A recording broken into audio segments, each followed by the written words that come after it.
ಸರ್ಕಾರ ಭಾಳ ಭಾಳ ಗಂಭೀರವಾದ ವಿಚಾರ ಇದು. ಅದು ಇದಕ್ಕಿಂತ 3 ದಿವಸ ಮುಂಚಿತವಾಗಿ ಈ ಪೆನ್ ಡ್ರೈವ್ ಹಂಚಿಕೆ ಆಗಿರ್ತದಲ್ಲ, ಈ ಕೇಸನ್ನ SIT ತಗೊಳ್ಳೋದೇ ಇಲ್ಲ, ಇದು ಸರ್ಕಾರ ಆದೇಶನೇ ಮಾಡಲ್ಲ ಇದು.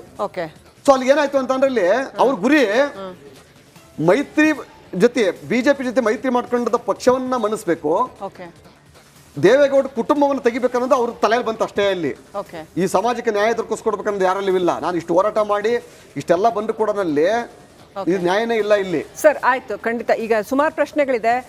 ಕಾಂಗ್ರೆಸ್ ಹತ್ರ ಮೊದಲೇ ಸಿಡಿ ಇತ್ತ, ಮೊದಲೇ ಪೆನ್ ಡ್ರೈವ್ ಇತ್ತ, ಅದಿತ್ತು ಅಂತ ನಿಮಗ್ ಗೊತ್ತಿತ್ತ, ಅದೆಲ್ಲ ಕೇಳೋಣ ಸರ್. ಅದಕ್ಕಿಂತ ಮುಂಚೆ ಸರ್, ಈಗ ನೀವು ಹೇಳಿದ್ರಲ್ಲ, ನೀವು ಹೇಳೋದು ನಂಗೆ ಅರ್ಥ ಆಗುತ್ತೆ, ಪಕ್ಕಾ ಅರ್ಥ ಆಗುತ್ತೆ. ಆದ್ರೆ ಒಂದು ವೇಳೆ ಪ್ರಜ್ವಲ್ ರೇವಣ್ಣ ಅವ್ರಿಗೆ ತಾನೇನೋ ತಪ್ಪು ಮಾಡಿಲ್ಲ ಅಂತಿದ್ರೆ ಬಂದ್ ನಿಂತ್ಕೊಂಡು ಜನಗಳ ಎದುರುಗಡೆ ಯಾರೇ ಅವನು ನನ್ನ ವಿರುದ್ಧ ಈ ತರ ಮಾಡ್ದ, ಈಗ ನಾವು ಮಾಡೇ ಇಲ್ಲ ಅಂತಂದ್ರೆ ಇಂಥ ಕೆಲಸ ಮಾಡಿದ್ರೆ ಇಮ್ಮಿಡಿಯೇಟ್ ಡಿಫೆಮೇಷನ್ ಹಾಕ್ಬೇಕಿತ್ತಲ್ವಾ? ನಾನು ಈ ಜಾಗದಲ್ಲಿ ಅವನು ಸಮರ್ಥಿಸ್ಕೊಳ್ಳೋದೇ ಇಲ್ಲ ನಾನು.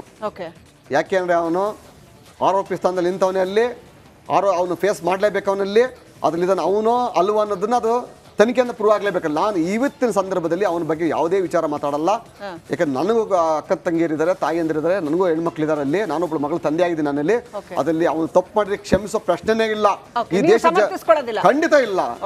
ನನ್ನ ಗುರಿ ನನ್ನ ಹೋರಾಟಕ್ಕೆ ಜಯ ಸಿಗ್ಬೇಕು ನಂಗೆ. ಅಲ್ಲಿ ನಮ್ಮ ಹೆಣ್ಮಕ್ಳಿಗೆ ನ್ಯಾಯ ಸಿಗ್ಬೇಕಲ್ಲಿ. ಆ ಹೆಣ್ಣು ಮಕ್ಕಳು ನಿಜವಾಗೂ ಅವನಿದಾನ ಇಲ್ಲ, ಆ ಹೆಣ್ಮಕ್ಳು ಯಾವ್ದಾರ ಆಶೆ ಆಮಿಷಕ್ಕೆ ಇಲ್ಲ ಒತ್ತಡಕ್ಕೋ ಇನ್ನೊಂದು ಮತ್ತೊಂದಕ್ಕೆ ಹೋಗಿ ಬಲಿಪಶು ಆಗಿದಾರ, ಅದು ಸಮಗ್ರ ತನಿಖೆ ಆಗ್ಬೇಕಲ್ಲಿ. ನಾನು ಇಲ್ಲಿ ಬಹಳ ಪ್ರಶ್ನೆ ಏನು ಅಂತಂದ್ರೆ, 4 ಗೋಡೆಗಳ ಮಧ್ಯೆ ನಡೆದಂತ ವಿಚಾರ ಇದು. ಅವಳು ಕನ್ಸೆಂಟ್ ಕೊಟ್ಟಿದ್ದಳು, ಇಲ್ಲ ಬೇರೆ ವಿಚಾರ. ಅಲ್ಲಿ ಯಾವ್ದೋ ಒಂದು ಹೆಣ್ಮಕ್ಳ ಜೊತೆ ಕನ್ಸೆಂಟ್ ಕೊಡಿ, ಅವರವರ ಪರಸ್ಪರ ಒಪ್ಪಂದ ಇದೆ ಅಂತ ಹೇಳ್ಬೇಕಲ್ಲಿ. ಇಲ್ಲಿ ಹಲವಾರು ಹೆಣ್ಮಕ್ಳ ಬಗ್ಗೆ ಲೈಂಗಿಕ ಕ್ರಿಯೆ ನಡೆದಿರೋ ಅಂತ ವಿಚಾರದಲ್ಲಿ ಈ ವಿಚಾರ 4 ಗೋಡೆ ಮಧ್ಯೆ ಇರೋಂಥ ವಿಡಿಯೋನ ಹೊರಗೆ ಬಂದು ಹೆಂಗ್ ಬಂತಿದ್ದು? ಆ ಪ್ರಜ್ವಲ್ ರೇವಣ್ಣ ಮಾಡ್ಕೊಂಡಂತ ಖಾಸಗಿ ವಿಡಿಯೋ ಇದು. ಅವ್ನು ಡ್ರೈವರ್ ತಗೊಳಕ್ಕೆ ಅವ್ನಿಗೆ ಯಾವ ಹಕ್ಕಿತ್ತು? ಅವನಿಗೆ ಹಕ್ಕು ಅಧಿಕಾರ ಕೊಟ್ಟಾರೆ.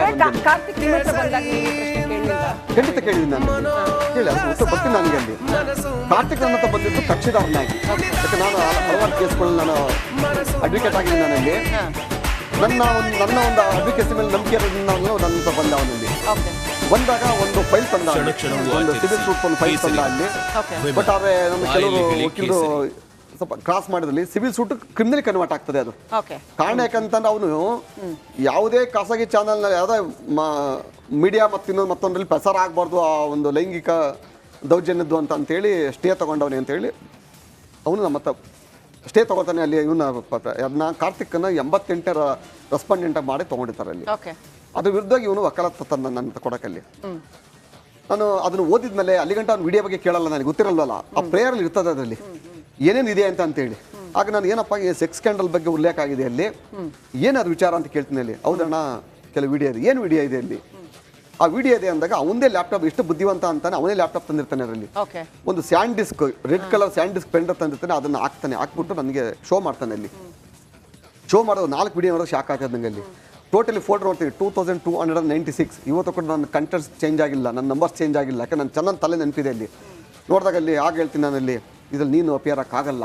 ಕಾರಣ ಯಾಕೆಂತಾರೆ, ಇದರಲ್ಲಿ ಎಲ್ಲೂ ವಿಡಿಯೋದಲ್ಲಿ ನೀನು ಇಲ್ಲ. ಇಲ್ಲಿ ಇದು 3rd ಪರ್ಸನ್ಸ್. ಇವರಲ್ಲಿ ಇದರಲ್ಲಿ ಯಾರು ವಿಕ್ಟಿಮ್ಸ್ ಇದ್ದಾರೆ, ಅವರಿಗೆ ಶಿಕ್ಷೆ ಕೊಡಲೇಬೇಕು ಅಂತ ಅಂದರೆ ಈ ಸಿವಿಲ್ ಕೇಸನ್ನು ಕ್ರಿಮಿನಲ್ ಕನ್ವರ್ಟ್ ಮಾಡ್ಬೋದು ನಾವಲ್ಲಿ. ಯಾಕಂದ್ರೆ ಆ ಹೆಣ್ಣು ಮಕ್ಕಳು ಸಂತಸ್ತ ಮಹಿಳೆಯರು ನಮ್ಮ ಹತ್ರ ಬಂದಾಗ ಅಲ್ಲಿ ಯಾವ ರೀತಿ ಅವ್ರ ಮೇಲೆ ಲೈಂಗಿಕ ದೌರ್ಜನ್ಯ ಆಯಿತು ಅಂತೇಳಿ ನಾವಲ್ಲಿ ಅದನ್ನು ನಾವು ಕೋರ್ಟ್ ಗಮನ ತರಬೇಕಲ್ಲಿ. ಅದು ನಾವು ಹೋಗಿ ಇಲ್ಲೇ ನನ್ನ ಪ್ರಶ್ನೆ ಇರೋ ಸರ್, ನೀವೊಂದು ಪಾಯಿಂಟ್ ಹೇಳಿದ್ರಿ.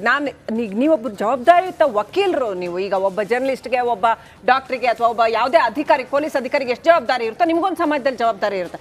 ಅಂಥದ್ದೊಂದು ವಿಡಿಯೋ ನಿಮ್ಮ ಹತ್ರ ಬಂದಾಗ ಅಥವಾ ಆ ವ್ಯಕ್ತಿ ಹತ್ರ ಅಂಥ ವಿಡಿಯೋ ಇದೆ ಅಂತ ನಿಮಗೆ ಗೊತ್ತಾದಾಗ ತಕ್ಷಣ ಅವನನ್ನ ಒಂದು ಪೊಲೀಸರಿಗೆ ಅದನ್ನ ಕೊಡಬೇಕಿತ್ತು, ಇಲ್ಲ ಮಹಿಳಾ ಆಯೋಗಕ್ಕೆ ಕರ್ಕೊಂಡು ಹೋಗ್ಬೇಕಿತ್ತು. ಈ ತರ ಒಂದು ಕಂಪ್ಲೇಂಟ್ ಇದೆ, ಇದು ರಿಲೀಸ್ ಆದ್ರೆ, ಲೀಕ್ ಆದ್ರೆ ಈ ಹೆಣ್ಮಕ್ಳ ಜೀವನಕ್ಕೆ ತೊಂದರೆ ಆಗತ್ತೆ, ಅದೊಂದು ಕ್ರಮ ತಗೋಬೇಕು.